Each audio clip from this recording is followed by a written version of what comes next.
Okey, ni Azhar Rahman saya. Baru angkat semalam petang. Hari ni pagi saya datang GT Mac untuk buat audio system ni.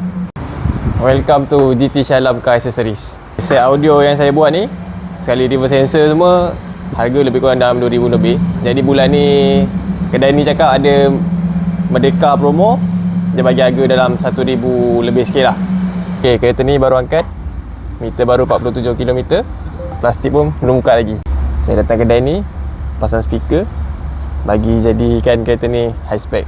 So Android player, speaker, ada sekali reverse sensor lah.